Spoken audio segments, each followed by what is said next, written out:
Olá amigos da TV Cidade, estamos com mais um CQV, Cidadania e Qualidade de Vida. E para falar de cidadania e qualidade de vida, também devemos falar de religião. E hoje, com essa pluralidade de religiões que tem no Brasil e no mundo, principalmente no Brasil, é bom se conhecer todas, porque mesmo tendo uma fé muito focada em alguma religião, hoje em dia é bom conhecer outras fés também que nos abre os horizontes, né? E nada melhor do que um pastor para nos dar essas informações. Com muito prazer que recebemos um novo pastor da Igreja Luterana de Farroupilha, na qual é um jovem também, assim como a pastora Paula era jovem, e me parece que tem os mesmos princípios, né, pastor Gilson? Obrigado pelo convite, à sua disposição na Câmara 3, pode tirar a máscara à vontade. Muito obrigado. E pedir para o pastor já dizer quem é o pastor Gilson, esse jovem pastor aí que veio comandar. É uma grande congregação que o senhor tem em Farroupilha, né? Sim. Quero saudar a todos e a todas com muita alegria, com muita gratidão. Chegando em Farroupilha há 2, 3 semanas e já conhecendo a cidade, a região, a comunidade, sendo recebido com neve aqui na nossa cidade, isso foi uma alegria muito grande. Estamos então agora 10 dias trabalhando efetivamente aqui na nossa cidade como novo pastor da Igreja Evangélica de Confissão Luterana no Brasil, aqui em Farroupilha, dando continuidade ao trabalho que a pastora Paula fez durante muitos anos, ela que agora está em Santa Catarina e eu vim de Santa Catarina para cá. Então, meu nome é Gilson, eu sou casado, tenho uma filha de 2 anos e 10 meses, sou natural de Joinville, Santa Catarina, e nos últimos anos eu trabalhava na paróquia de Blumenau, lá no sino do Vale do Itajaí, na região do Vale do Itajaí. Estava lá há 10 anos, trabalhando metade desse tempo na comunidade e também depois um tempo numa instituição escolar, né, uma escola vinculada à Igreja Luterana, fazendo trabalho pastoral lá. Muito bem. E o pastor tem quantos anos de lida na religião e o que levou o pastor a ser um pastor religioso? Sim, a gente agora está há 16 anos no ministério pastoral, vai fazer 17 anos. No ano de 2004, então, a gente recebeu a ordenação por parte da igreja. Os estudos iniciaram em 98, terminaram em 2004. Na cidade de São Leopoldo, que é um dos centros de formação da Igreja Luterana, né? E então, desde 2004, então, a gente está nessa lida, no trabalho, junto às comunidades. A gente iniciou o trabalho aqui mesmo no Rio Grande do Sul, durante um pequeno tempo na cidade de Sertão Santana, uma cidade pequenininha, perto de Porto Alegre, e depois nós fomos enviados pela igreja para Brusque, em Santa Catarina, onde lá nós ficamos 6 anos e depois mais 10 anos nesse tempo em Blumenau, né? E toda essa minha caminhada ministerial, ela, na verdade, iniciou com amor à igreja por causa também da família, né? A minha família, ela sempre foi uma família muito participativa da vida vida minha mãe foi secretária da paróquia Cristo Bom Pastor em Joinville durante quase 30 anos.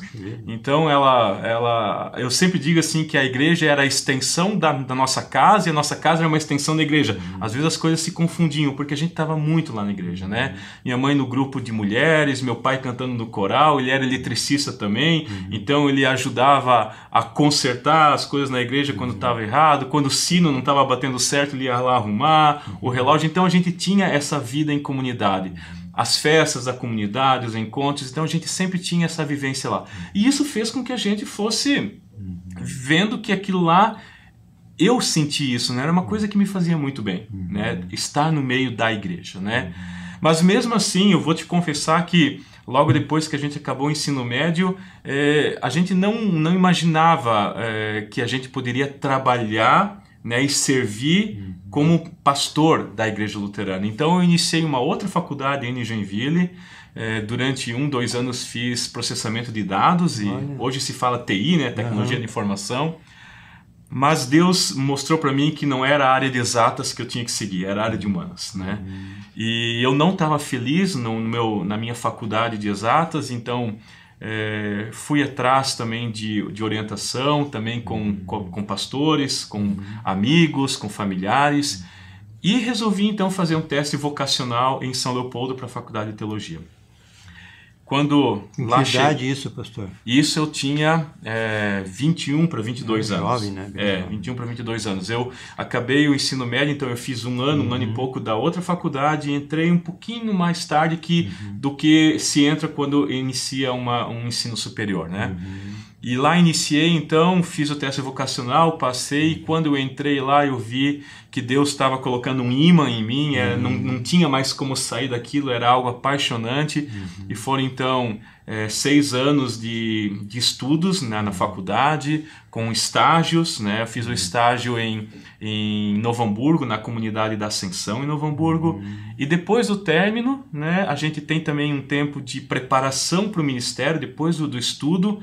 Eu sempre gosto de comparar como se fosse numa faculdade de medicina, quando uma pessoa se forma em medicina, tem a residência médica, né? Antes de poder atuar como médico. O pastor, a pastora, também tem isso, ministro, né? Quando ele acaba o estudo de teologia, tem um período de 1 ano e meio que ele é enviado para uma comunidade, onde ele é assessorado pelo pastor da comunidade, nesse tempo para poder então entender e começar a vivenciar a vida de fé, a vida de comunidade como pastor.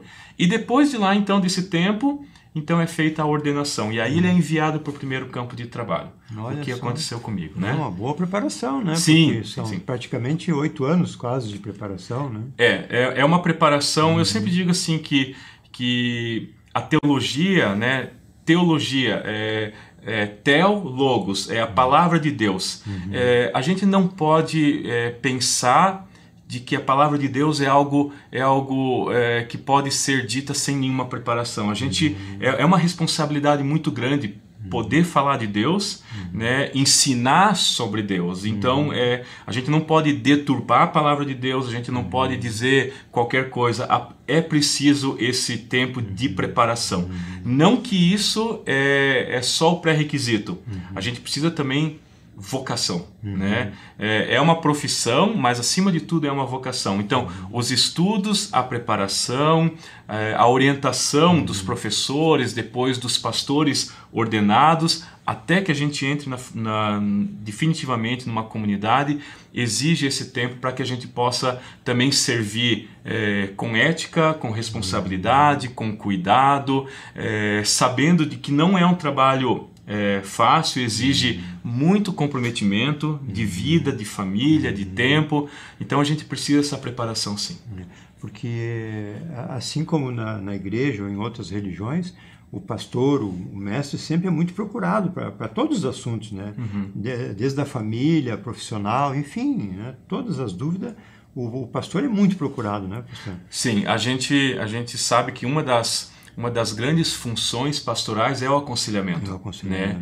Aconselhamento matrimonial, aconselhamento familiar, como tu bem lembraste, aconselhamento profissional. Hoje as relações humanas, elas se desgastam muito fácil, né? E as pessoas facilmente também ficam cansadas, ficam irritadas, não sabem lidar muitas vezes com as situações do dia a dia. Não que um pastor vai saber lidar com isso sempre tudo, mas aconselhamento, conversar, desabafar, dar orientações. Eu sempre gosto de dizer que a função pastoral não é somente dar o resultado final, mas é fazer a pessoa refletir, pensar como está a sua caminhada, né? Então, as minhas conversas de matrimônio, de família, ou qualquer outra conversa que venha, seja num momento de luto, de alegria, de doença, a gente reflete, conversa e diz como é que a gente pode agora, sob a luz da palavra de Deus, tentar entender o que tu está passando, né? Eu não gosto de dar receita pronta, mas eu gosto de dar caminhos, porque a decisão sempre é da pessoa, né? Eu não posso tomar uma decisão por ti. Eu posso te orientar dizendo, ó, esse caminho, a essa proposta, o que para ti é importante, né? Então, nesse sentido, o aconselhamento pastoral, a poimênica que a gente fala, é extremamente importante e valorizado hoje em dia. A gente vê tantos outros profissionais dando suporte, seja na área os psicólogos são importantíssimos, a área da psicologia, né? Eu que trabalhei em escola, eu vejo como as crianças, os adolescentes precisam de acompanhamento também, às vezes de um profissional na área da pedagogia, mesmo psicopedagogo ou, né, qualquer outro profissional. Então, o conversar, o entender o que passa na cabeça e no coração é muito importante para que a gente possa viver melhor. Porque a família, de um modo geral, faz tempo que mudou muito, né? A nossa criação de menino era pai e mãe sempre junto, né? E você referenciou no começo ali que praticamente viviam dentro da igreja. Então, isso cria uma identidade mais religiosa, né? Sim, diferente de muitas famílias que, às vezes, não... O pai e a mãe trabalham e até terciarizam muito essa criação, sim, né? Sim. Isso se vê nos dias de hoje muito, né, pastor? Muito. A gente não pode deixar de compreender, de entender que há hoje muitos modelos de família. Há pais que são pais e mães. Isso. Há mães que são mães e pais ao mesmo tempo. Há muitos divórcios. Há muitas situações onde os filhos moram com os avós, né? Onde também há uma situação, eu percebi isso muito também no último campo de trabalho que eu estive lá em uma escola, onde os pais, por necessidade mesmo, os dois precisam trabalhar o dia inteiro. Então a criança fica o dia inteiro na escola, né? Então, às vezes essa relação entre o pai e a mãe e o filho que fica o dia inteiro num período integral numa escola, ela é comprometida porque às vezes falta tempo. E eu sempre dizia para eles assim, ó, né? Então o tempo que tu tem, esse pouquinho aproveita ao máximo, né? Porque às vezes mais importante é a qualidade do tempo que tu tem do que a quantidade de tempo. E eu me lembro de um fato, se tu me permite falar, tinha uma situação onde uma criança ficava o dia inteiro, ela chegava às 6h30 e saía às 6 horas da tarde, almoçava na escola, e quando essa criança um dia estava lá, o pai e a mãe estavam lá pegando, e eles falaram, por que a escola não poderia também aproveitar e dar uma janta e um banho para eles no final da tarde? Queria pronto já os pais também. Eu no primeiro momento entendi a situação deles, mas eu conversei com eles e disse assim, gente, o filho de vocês fica o dia inteiro aqui. Aproveita para chegar em casa, vai com ele no banheiro, dá um banho com ele. Vai com roupa, né? Dá um banho, abraça, vai debaixo do chuveiro, dá uma comida depois para ele comer. Porque se ele já está o dia inteiro aqui, não deixa a gente dar mais as últimas coisas do dia, porque tu vai chegar em casa e só vai colocar para dormir, né? Então vai em casa, dá um banho com ele, brinca com ele, faz uma bagunça na comida, mas fica com ele, porque depois ele já vai estar cansado o dia inteiro na escola e vai querer dormir.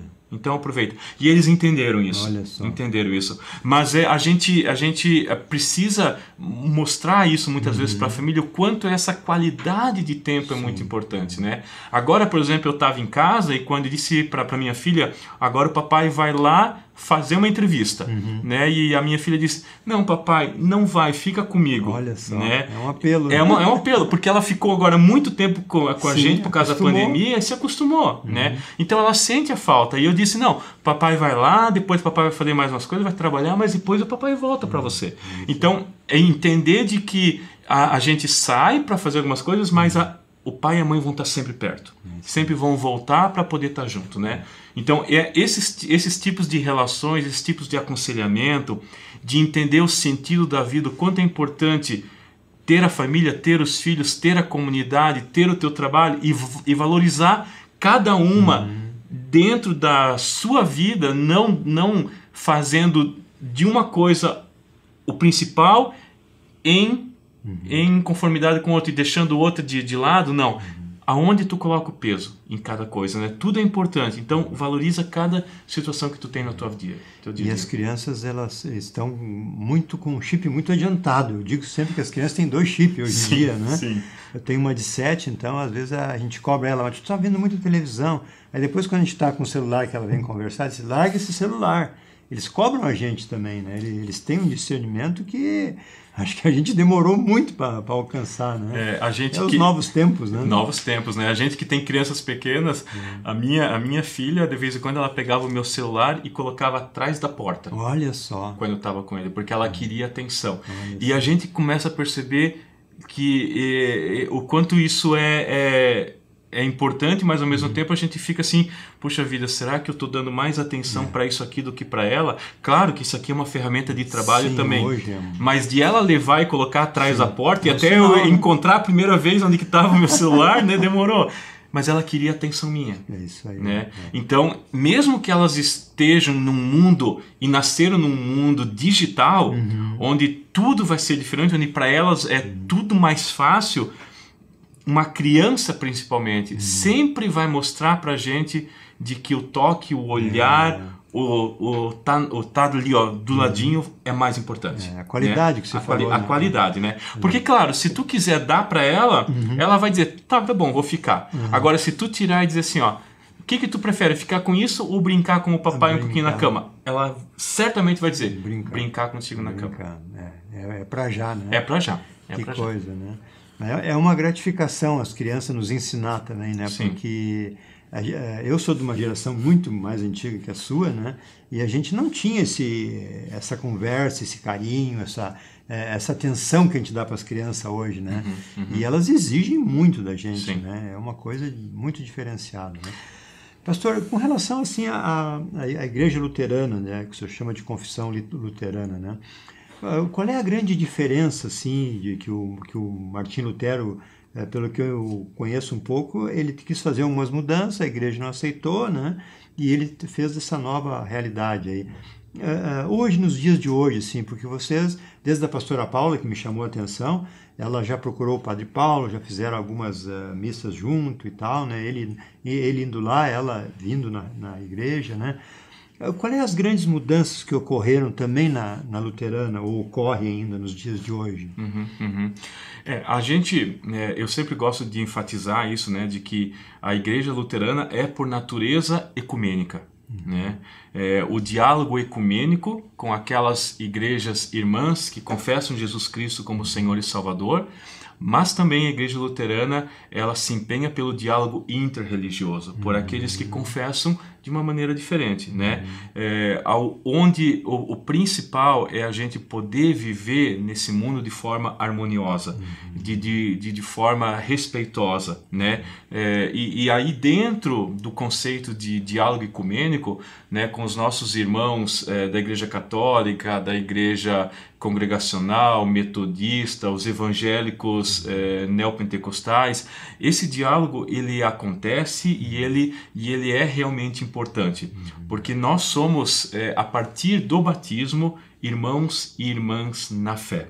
Mesmo que nós tenhamos algumas diferenças, não são nem questões teológicas ou bíblicas, são questões doutrinárias que vieram ao longo do tempo, por estudos, né, por convenções das suas igrejas. Evolução dos tempos também, né? Mas o que nos une são muito mais coisas do que aquilo que nos afastam.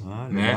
Então, com o Padre Paulo, um abraço para o Padre Paulo, a gente já se conversou pelo WhatsApp, a gente está, ou se não essa semana que vem a gente vai sentar para conversar também. Legal. Então, para criar também, assim como a pastora Paula tinha com ele, com a Igreja Católica, e como a gente faz em todas as igrejas luteranas por todo o Brasil. Né? Essa relação ecumênica, ela não acontece só aqui, ela acontece em todos os lugares. Né? Por parte também da Igreja Católica, acho que isso também é importante dizer, essa aproximação é mútua, né? Essa relação de carinho, que não é também só eclesiástica, há também relação de amizade entre os pastores, pastoras e os padres. Em Joinville, por exemplo, nós tínhamos encontros onde a gente fazia um churrasco junto, a gente conversava, né? Então, essa relação é muito importante. para que também os membros possam entender de que se houve em algum momento da história alguma separação, alguma divisão, isso foi um momento histórico. Não é hoje só porque tu és católico, eu luterano e uma outra pessoa é de uma outra religião que a gente não tenha relações e que a gente não possa criar laços também familiares, né? Antigamente também tinha muito isso, assim, católico casava com católico, luterano com luterano, né? Não podia misturar. Não podia misturar. Isso é desculpa o termo, mas era uma besteira muito grande, né? Sim. Porque O objetivo é o mesmo, né? Claro, né? Porque nós somos irmãos na fé, né? Então a igreja luterana, claro, o próprio reformador Martim Lutero era padre, né? E ele nunca quis criar uma nova igreja, né? Isso é bom que a gente sempre lembre. Ele na verdade quis reformar, trazer alguma coisa nova que ele tinha compreendido lá do século XVI, de que a salvação era de que nós somos salvos por graça, né? Mediante a fé, e que a gente não precisava cumprir obras ou pagar por méritos para conseguir o amor de Deus, né? Então isso era algo que acontecia de uma forma específica lá do século XVI, mas que com o tempo também a própria Igreja Católica e a Igreja Luterana se reencontraram e dialogaram e criaram um documento junto, ainda na época do Papa João Paulo II, né? Uma declaração conjunta por graça e fé. E hoje também o próprio Papa Francisco, se a gente olhar nos últimos encontros, as últimas cartas dele, essa aproximação, esse diálogo é muito forte, né? Ele participou quando teve lá em 2017 os 500 anos da Reforma Luterana, 1517 e 2017. Lá na Alemanha, ele participou, o Papa Francisco, de um encontro, de um culto pelos 500 anos da Reforma, falando da importância desse movimento que culminou na Igreja Luterana e da aproximação e do respeito e do amor em que há entre as duas igrejas, né? Então, essa caminhada é muito bonita e isso a gente precisa valorizar e vai valorizar também aqui em Farroupilha. Sabes que a gente tem um programa aqui que chama-se Minha Fé, né, com o Moisés Xangô, e é de Umbanda branca que chama, né? Eu assim não tinha um conhecimento mais profundo, e a gente vendo os programas a gente vai aprendendo, né? Mas eles têm esse mesmo sentimento que o pastor dizem aqui, né? Eles têm querem esse entrosamento, querem participar, né? Porque o objetivo é o mesmo, é tratar melhor o cidadão, desenvolver a espiritualidade de cada um, né? Buscar que se viva melhor, que é a qualidade de vida que todo mundo busca, né? E através desses ensinamentos que vocês produzem nas religiões, eu acho assim que todo mundo tinha que participar de alguma forma de fé, né? Eu acho que quem participa, quem estuda, se torna um cidadão melhor. Claro, né? claro.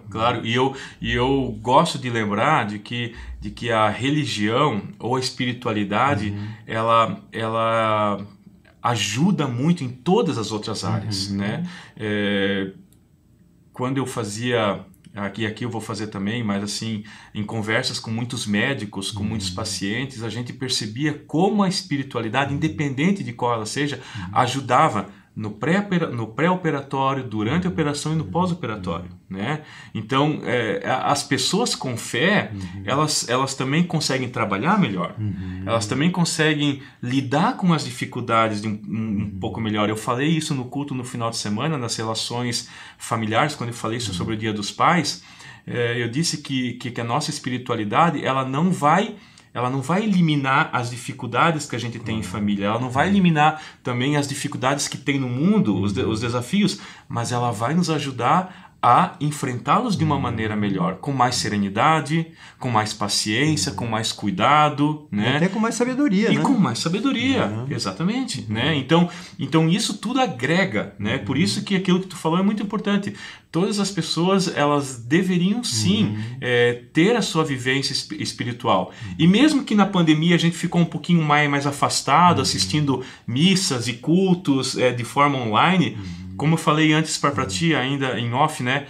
O encontro presencial, o olho no olho, o estar juntos. O ser humano não foi feito para ficar sozinho, né? Ele precisa da outra pessoa para conversar, para dialogar, para rir, para chorar, para abraçar, enfim, né? Então agora a gente também quer, como comunidade luterana aqui em Farroupilha, devagarzinho os cultos já estão voltando, respeitando todos os protocolos de afastamento, de limite de pessoas, né? Mas também com os grupos voltando devagarinho, porque eles estão com muita vontade de voltar. Imagina a carência que...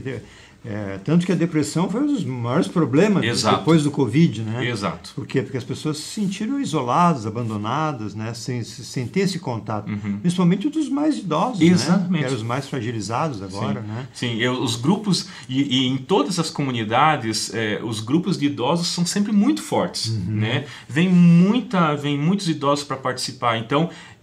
A parada desses grupos causou nessas pessoas idosas uma depressão muito grande, uma tristeza muito grande. Então, os pastores, as pastoras, e acredito que também os padres e os outros religiosos tiveram que muitas vezes, se não dava para ainda no primeiro momento fazer visita, mas tinha que ligar e conversar e dizer, olha, não fica assim, logo logo as coisas vão melhorar, porque a gente começa a entrar num caminho de depressão e quando a gente percebe não consegue mais sair dele, né? Sem saber que está às vezes, né? Sim, sem saber que muitas vezes está, exatamente. É um problema, né? E os de mais idade, eles têm mais dificuldade, né? Nessas reuniões online e tudo, apesar de eles já dominar bem o WhatsApp, mas eles têm dificuldades, a gente nota isso ainda, né? Foi um grande desafio para as igrejas conseguir chegar neles e fazer com que eles também pudessem interagir, né? Os primeiros meses, eu vou dizer para ti, isso não foi fácil, né?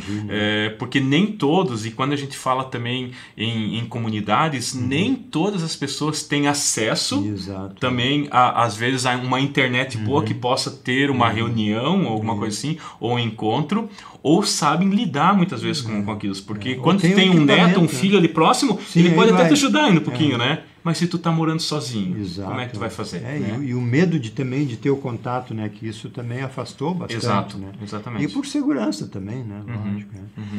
Muito bem, por incrível que pareça, já quase meia hora de bate-papo. Coisa rápido, boa, né? Passou rápido. Pastor Gilson, o que mais que o senhor gostaria, assim, de elencar, assim, porque o que eu senti, que o senhor nos contou aqui, é que a sua religiosidade veio da base familiar mesmo, do convívio com a igreja, desse relacionamento muito constante, né?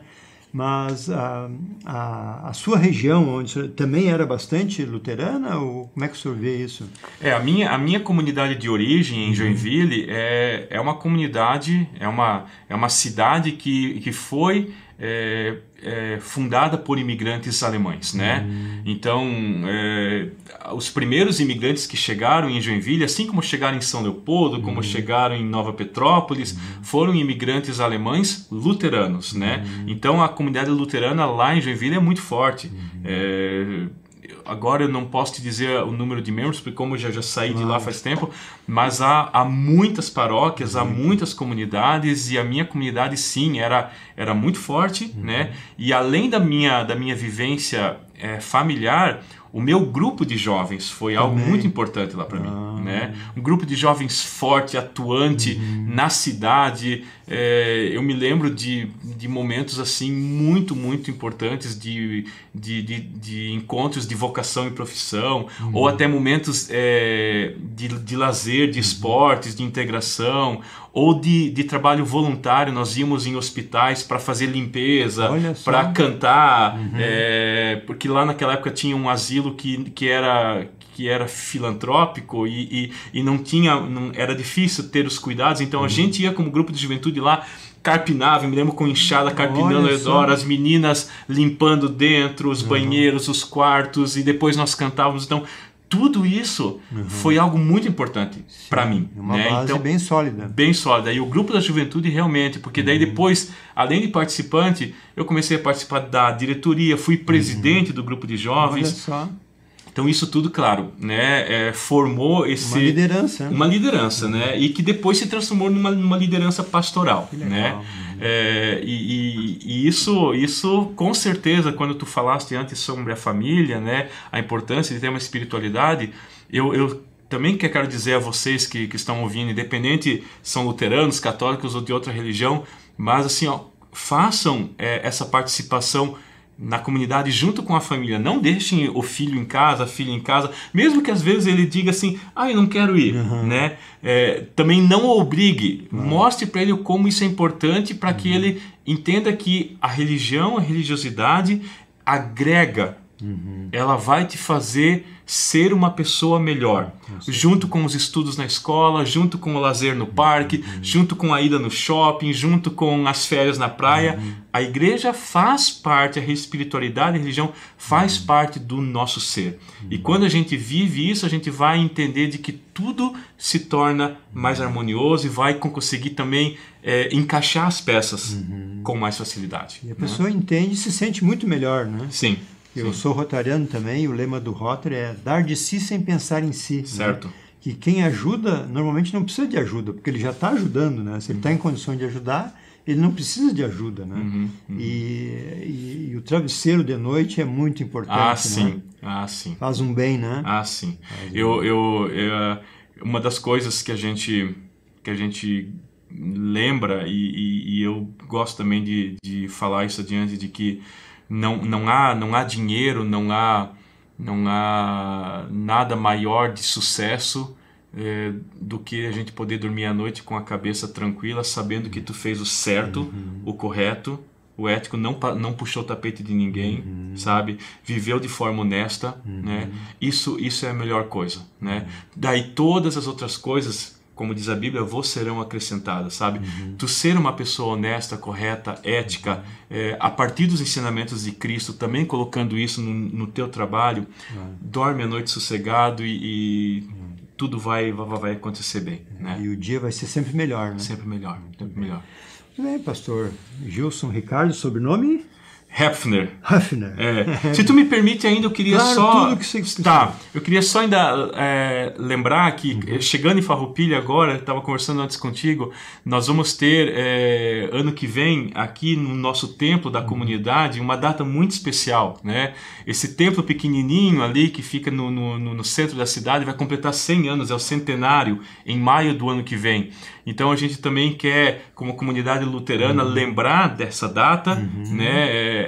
O templo é mais velho do que a própria fundação da cidade. Sim, então 16 anos a mais. Né? 16 anos a mais. Então mostra como aquelas primeiras 3 famílias que aqui chegaram, a devoção, a fé, o trabalho delas de dizer, não, nós queremos ter a nossa igrejinha. Olha só. E fizeram com todo esforço, depois juntando mais uma outra família, construíram aquela igreja. Então a gente quer lembrar também, junto com toda a comunidade aqui de Farroupilha, todos os irmãos e irmãs na fé, esse aniversário do nosso templo, que é tão bonito, pequenininho, mas que ele marca também a história da nossa cidade e da presença luterana aqui em nosso meio. Muita história. Farroupilha tem por tradição o desvio Blaut, que o senhor já deve saber, né? Sim.